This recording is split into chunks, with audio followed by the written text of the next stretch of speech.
डरावने जंगल की आत्मा का रहस्य। अंधेरे बादल आसमान को ढक चुके थे।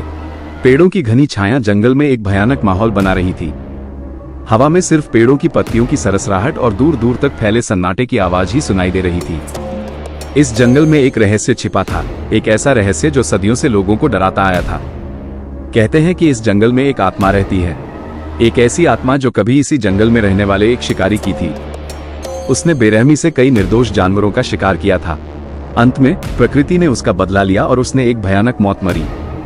कहते हैं कि उसकी आत्मा अब भी इस जंगल में भटकती रहती है और बदला लेने की तलाश में रहती है। एक दिन दो युवक राहुल और रवि इस जंगल में घूमने निकले। वे दोनों साहसी थे और उन्हें इस तरह की कहानियां पसंद थी। उन्होंने सोचा कि क्यों न इस रहस्य को सुझाने की कोशिश की जाए।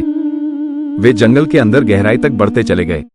जंगल का माहौल धीरे धीरे डरावना होता जा रहा था। पेड़ों की शाखाएं उनके चेहरे पर छूती हुई लग रही थी। अचानक उन्हें एक पुरानी कुटी मिली। कुटी के दरवाजे पर एक चेतावनी का बोर्ड लगा हुआ था, जिस पर लिखा था, अंदर मत आओ। लेकिन राहुल और रवि साहसी थे। उन्होंने दरवाजा खोला और अंदर चले गए। कुटी के अंदर अंधेरा छाया हुआ था। उन्होंने अपनी टॉर्च जलाई और देखा कि कुटी के अंदर एक पुरानी सीढ़ी है। वे सीढ़ियों से नीचे उतरे और एक गुफा में पहुंच गए। गुफा के अंदर एक बड़ा सा ताबूत रखा हुआ था। ताबूत के ऊपर एक खोपड़ी रखी हुई थी। राहुल और रवि डर गए। उन्होंने सोचा कि यह शायद उसी शिकारी की खोपड़ी है। तभी अचानक ताबूत हिलने लगा। राहुल और रवि भागने लगे।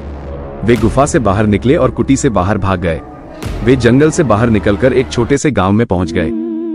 गांव वालों ने उन्हें बताया कि इस जंगल में एक आत्मा रहती है और कई लोग इस जंगल में लापता हो चुके हैं। राहुल और रवि को एहसास हुआ कि उन्होंने एक बड़ी गलती की है। उन्होंने जंगल के रहस्य को सुझाने की कोशिश में अपनी जान जोखिम में डाल दी थी। इस कहानी से हमें ये सीख मिलती है कि हमें कभी भी अज्ञात चीजों के पीछे नहीं पड़ना चाहिए। हमें हमेशा सावधान रहना चाहिए और अपनी सुरक्षा का ध्यान रखना चाहिए। कहानी का अंत। राहुल और रवि ने इस घटना के बाद जंगल में कभी नहीं गए। उन्होंने गांव वालों को बताया कि उन्होंने क्या देखा था। गांव वालों ने कुटी को तोड़ दिया और ताबूत को जला दिया। कहते हैं कि उसके बाद से जंगल में कभी कोई आवाज नहीं सुनी गई। ये कहानी सिर्फ मनोरंजन के लिए है। क्या आप ऐसी ही कोई और डरावनी कहानी सुनना चाहेंगे?